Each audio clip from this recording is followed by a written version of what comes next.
some announcements. Some of you probably found out about this through the announcements that they ran, and we appreciate them taking the time to do that for us.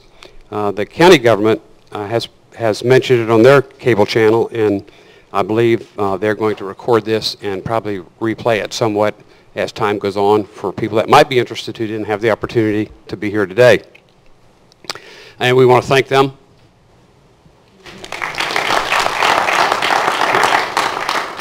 You know, all of you that are here, you know, the hurricane season is upon us, and we're glad that you're here and coming to learn more about it. We always know that it's so much easier and cheaper to prepare in advance than it is to recover from a loss. If you've ever had a storm loss and you've had to go through the, God bless you, you've had to go through the trials and tribulations of getting your claim serviced after a bad storm, getting it processed and getting paid back, and then getting things rebuilt or recovered, is just not a whole lot of fun. And I know each June, my wife Katie and I decide that that's the month we'll just take to sit down and get together, and any important papers that we need to have secure, that's when we add new papers to our stack, and we put them in waterproof containers, and just in the event the worst of the worst would be happening, we're prepared. And that's probably why it's not happened to us yet. As long as we always remember to prepare like that, we've been all right. You know, it's kind of like having a spare tire you never get to use. I mean, it's just perfect to have that spare tire unused back there, isn't it?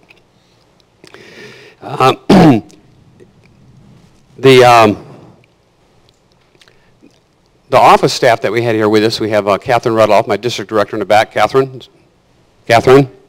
say hello. Hello. And Pat Gavin. And Chris Hill was here. Here's Chris Hill. That's the staff that you call if you have any problems that the federal government can interface with, whether it be Veterans Affairs, whether it has to do with immigration, whether it has to do with Medicare or whatever.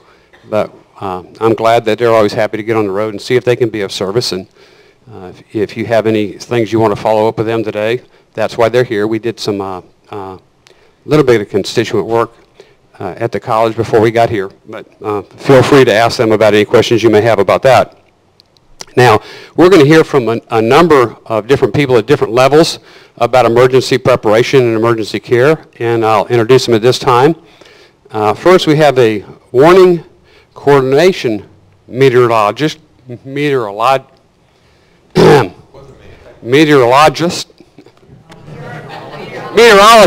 there we go, meteorologist, and that's Scott Spratt. Scott, right, there he is. Thank you, Scott, for coming here today. And, you know, he's really not William Collins. That's going to be Scott. He's with the National Oceanic, I'm so sorry, and Atmospheric Administration, NOAA, that you've heard of before. It's a federal agency focused on the condition of oceans and the atmosphere. And he's here to give us an outlook for the 2009 hurricane season. You'll hear it first here today. Then we have John King, Director of Indian River County Emergency Management Systems. Thanks, John. And then we have Reuben Almagar, Interim Director of the Florida Department of Emergency Management Services. Thank you, Reuben. We have Jesse Munoz, the Disaster Assistance for Region 4 of FEMA, on the way, but you're not going to believe this. Inclement weather will not allow them to land yet. So they may be here a little bit late, just getting a little bit of a preview of what we could be having. And we had Robert Goetz, Regional Director for the Small Business Development Center, with some great information to business to help them prepare and recover. And on his way. He's on his way? Okay. And then we had Doris Sleeger, Director of Health and Safety from the Indian River Red Cross. And there she is. Okay. Thank you very much. So we're going to let them speak one at a time, and then at the end, we're going to see if you have any questions, and we'll let them answer your questions. Hope that it's informative and enjoyable. And your mic should be live. Everybody want to do mic check? Testing. Okay, thank you very much, Congressman Posey. Good afternoon, everyone. Thanks for taking the time to come out here in a very wet afternoon today to join us for this presentation. Now, what I'd like to do today is talk a little bit about the seasonal hurricane forecast and some of the preparedness items that you can make yourselves. First of all, the number one priority of the National Weather Service is to issue hazardous weather information for the protection of life and property. And in order to do that, we need to start with an accurate forecast, an accurate long-range forecast of the dangerous weather that may potentially impact us. So what I'd like to talk about first is the diagram we're seeing up here is a pattern, a seasonal hurricane pattern we've been in across the Atlantic Ocean basin since about 1995. This pattern, this multi-decadal pattern, once it sets up, tends to last anywhere from about 25 to 40 years when we look back over our long-term hurricane history. And once we're set into that pattern, we tend to have very active periods for 25 to 40 years, followed by a change to a very inactive period for about 25 to 40 years. And we keep revolving through this multi-decadal period. So we've been in this active period here in the Atlantic since 1995. But within this active period, there can be an occasional year or maybe two consistent years where we can go to a below average amount of activity. And what we're thinking is going to occur this year, if we go to the next slide, is that we're seeing a development of a global weather pattern, the El Nino weather pattern, which all of our data is trending towards development of this El Nino pattern over the last 6 months or so. So this a large pool of warm water over the Pacific Ocean is going to spread from the western Pacific to the eastern Pacific. And as it does so, it is going to change the wind flow patterns over the tropical part of the Atlantic Ocean. And you can see the area outlined here in the red is the main development region for hurricanes across the Atlantic Basin. This is in the deep tropics. And with this, when the El Nino pattern sets up, the pattern becomes very disruptive in terms of winds and stability for the formation of many hurricanes. So this pattern, as it's setting up now, we believe will be in place by the peak of the hurricane season into the latter part of the hurricane season here in the Atlantic Basin. And what that will mean is a reduced number of hurricanes from what we've seen over recent years, certainly, and over an average season in general. So an average season is about 10 tropical storms, 6 of them becoming hurricanes, and 2 of them becoming intense hurricanes. So this year we think we're going to be pretty close to that 10, 6, and 2 across the Atlantic as a whole. And while that may seem like good news compared to recent years, the one thing we really need to remember is that it only takes one hurricane at the location where we're all at to cause a very bad day in our lives or very bad period in our lives. So with that in mind, our preparation for the hurricane season, even though the seasonal forecast is for it to be about average this year, we need to prepare the same way we would prepare for a very active season if that was forecast. We really shouldn't change our preparation methods. When we talk about the hurricane threat, we really look at 4 individual hazards that make up the overall hurricane hazard. We talk about tornadoes that can occur within the hurricane, flooding, winds, and storm surge.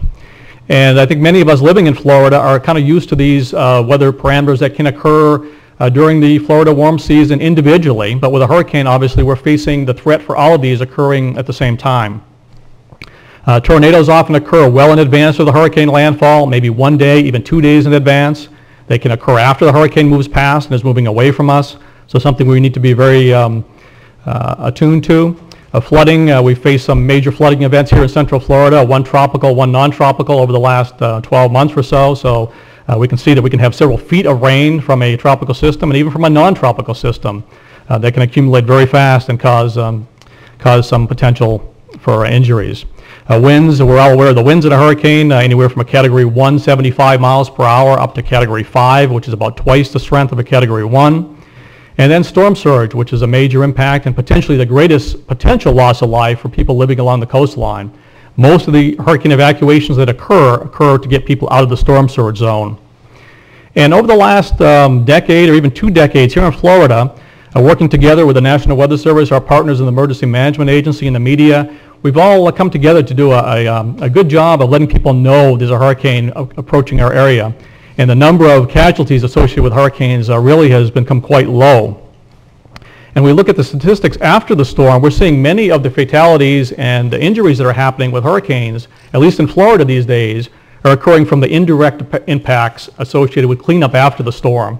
And you can see a list here on the diagram, things such as heart attacks from people going back out and trying to clean up quickly after the storm has moved through. So they're cleaning up their debris, they're mentally stressed from the situation they just went through with the hurricane landfall, and they're trying to clean things up fast. There may be carbon monoxide poisoning from positioning of a generator close to a window and some of the fumes are getting indoors, fires from candles being lit with electricity out after the storm. So a lot of things we need to be aware of and really need to think about after the storm, not only during and ahead of the storm. And finally, just some things to be aware of in terms of preparing for the hurricane. There's two websites listed on here, our website in the office in Melbourne that covers East Central Florida, and then the National Hurricane Center website shown here. These websites are very good with a wealth of information to help you plan well in advance for the hurricane, before the hurricane season, some planning tools to help you out as the hurricane season gets underway, like where we're at now, and of course information as the weather is breaking. Very detailed information down to your local areas to help you plan for whether you may need to evacuate or how you're going to be affected by the storm. And a NOAA weather radio listed here on the top. We have 4 transmitters through East Central Florida that we transmit continuous 24 hours a day weather information from. We'd ask everyone to have at least 2 ways to receive hazardous weather information.